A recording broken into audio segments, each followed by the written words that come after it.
안녕하십니까. 주요셉 유기현의 세상읽기입니다. 네. 이진숙 전 방통위원장님, 보수의 여전사. 네. 저 개인적으로 너무 멋있다고 생각하는 분인데, 이분이 또 그동안 가만히 계신 줄 알았는데 큰일 하셨더라고요. 네. 제가 듣기로, 경찰을 직권남용 혐의로 남부지검에다가 고발을 하셨던데, 네. 이렇게 쭉 신문 이렇게 읽다 보니까 대표님 또 나오셨어요. 이게. 네. 네, 대표님 얼굴도 나오고. 그래요. 이거 전말 좀 말씀해 네. 주셔보세요. 네. 그동안은 이제 경찰한테 일방적으로 네. 자기들이 기획 수사를 해서 네. 정말 체포까지 된 상황이었잖아요. 그리고 2차 조사에서 체포 적부심에서 풀려났어요. 네, 그쵸. 서울 남부지방 법원에서 네. 뭐 더 이상 조사할 게 없는 거다. 그럼에도 불구하고 또 3차 조사를 3차를 왜 해요? 그래서 오라고 그런 거죠. 자기들은 괴롭히려고 그러는 거죠. 이준수 방통위원장을 가만히 두지 않으려고 쟤네들이 경찰이 과잉 충성이라고 보는 거죠. 아유. 정권에게 잘 보이기 위해서 이준석을 괴롭히면 위에 잘 보일 거다. 이런 정치 경찰들이 있으면 안 됩니다. 제가 경찰분들을 사랑하고 네. 경찰들 좋아합니다. 또 정보관들 중에서도 상당히 우리와 협조 잘하는 분들이 네. 많아요. 네. 근데 일부 정치 경찰, 네. 그 윤석열 대통령 탄핵 때도 네. 그 경찰총장을 경찰총수죠. 네. 경찰총장을 그냥 구속 수사한 이 정치 경찰.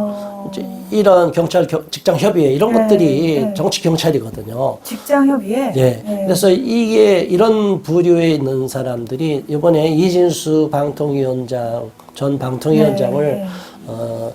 기획 수사를 해서 네. 올감에 씌워갖고 체포해서 망신을 주고. 야.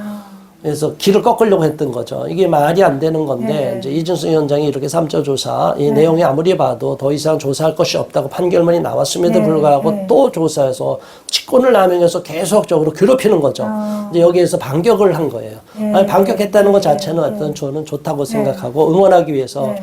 서울 남부지검 앞에 가서 기자회견 했던 겁니다. 그렇군요. 그러면은 이제 이게 어떻게 진행이 될 것 같으세요? 일단은 검찰은 지금 뭐 현 정부에서 1년 후에 다 없애려고 하는 해체가 되는 네, 상황이지만 경찰을 예전에 지금까지는 네. 경찰에 문제가 있으면 경찰한테 우리가 가면 별로 이렇게 답이 없죠. 네. 물론 이제 검찰에다가 해도 경찰로 다시 이렇게 넘길 네. 수가 있어요. 수사권을. 네. 이렇게 검찰의 이제 수사권을 자꾸 없애는 추세였다가 아예 해체를 시켜버리는 거니까 네. 이런 분위기 속에서 지금 대한민국이 위험에 빠지는데 이런 정치 경찰들을 단속하거나 네. 문제를 브레이크를 걸 수 있는 안전장치가 있어야 되는데 네. 현재는 없어요. 아. 그러니까 그나마 아직까지 검찰이 해체되기 전이니까 네. 검찰에다가 직권남용죄로 일단은 네. 고발을 한 건 네. 잘한 건데 네. 이걸 어떻게 수사가 될지는 분명히 정권에서 외압이 있을 거란 말이에요. 네. 이제 그거를 뚫고 가느냐 못 가느냐. 엊그제도 우리가 또 하나 기사 사건이 있었죠. 대장동 사건에서 네. 1심에서 다 유죄는 받았지만 네. 최고 형량에는 미달했거든요. 네, 그러면 네, 일반적으로 검찰은 어떻게 합니까? 항소하죠. 항소 해야 되죠. 네. 근데 검찰 지휘부가 7분을 남겨놓고 항소장을 못 넣게 딱 지휘를 해버렸어요. 그러면 이재명도 연관돼 있는 이 네. 대장동 사건 현재 징역형으로 나왔다 하더라도 네. 이 사람들의 형량이 아쉬운데 네. 이 이상 형량을 더 2심에는 거예요? 안 되고 더 감형이 될 수 있다는 거예요. 이거는 의도적인 거죠. 마찬가지로 그래서 이제 서울중앙지검장이 사직서를 던졌다고 하는 얘기가 드는데 네. 뭐 그분의 정확한 배경은 모르겠어요. 불만으로 던진 건지 책임을 지겠다는 모양새인지 모르지만 네. 아무튼 검찰이 이런 식으로 검찰이 없어지고 있는 판에 안일하게 생각하면 안 된다. 검찰은 역할을 해주고 이번에 네. 조사도 좀 제대로 해주면 좋겠다. 네. 그래서 좀 힘을 발휘하고 의지를 좀 갖고 네. 이런 불법 행위에 대해서 직권남용죄에 대해서 좀 조사했으면 좋겠다. 아무튼 저는 이준수 방통위원장께서 가만히 공격만 당해왔는데 네. 이제 좀 역공을 취하는 모습. 그래서 이런 모습이 하나의 상징적인 사건이 아닌가 싶은데 어떻게 생각하세요? 이런 모습. 저는 검찰도 없앤다고 하고 지금 경찰이 권력자의 입맛에 맞춰가지고 그냥 그대로 잘 움직여주는 경찰 국가. 대한민국의 경찰 국가로 전락하는 것 같고 네. 저만 그렇게 느끼는 건지는 모르겠지만 한국 경찰이 자꾸 중국 공안이랑 비슷해지는 것 같은 그러게 그런 말이에요. 두려움을 느끼고 있습니다. 심각합니다. 그래서 지금 이진숙 전 방통위원장님, 제발 멈추지 마시고 계속 싸워주시기를 바랍니다. 네.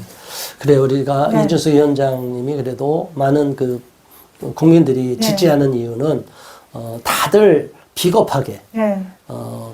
윤석열 대통령의 강요였던 사람들도 다 비겁하게 다 배신하고. 고개를 숙이고 네. 배신했는데 이준석 위원장이 여성임에도 불구하고 여전사로서 네. 비겁한 남성들 망신 주는 네. 남성들과 달리 네. 남자로서 구실도 제대로 못한 네. 책임감도 없는 사람들이 비겁하게 다 꽁무리를 빼는데 여성이었지만 네.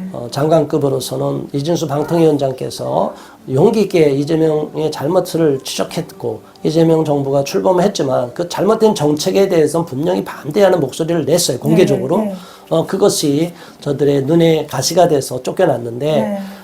방통위원회를 없애고 방송 미디어 통신위원회를 만들어 놓고 네. 완전히 자리를 없애버리는 이런 만행을 저질렀는데 그럼에도 불구하고 이준석 위원장을 체포했어요. 네. 여기 부당함에 대해서 저항하고 싸우려고 하는 그 의지를 보인 것은 우리 국민들의 입장에서는 대단히 용기 있는 모습이다. 그리고 이준석 위원장 같은 전 방통위원장 같은 분들이 우리나라를 이끌어가는 네. 정치 리더로서 훌륭한 그렇죠. 역할을 했으면 우리는 네. 기대하고 있고 네. 그렇기 때문에 저희가 지지하는 마음으로 기자회견을 했던 거예요. 앞으로 이준석 위원장이 열심히 더 싸워주기를 저는 기대하고 있습니다. 네. 네. 감사합니다. 네.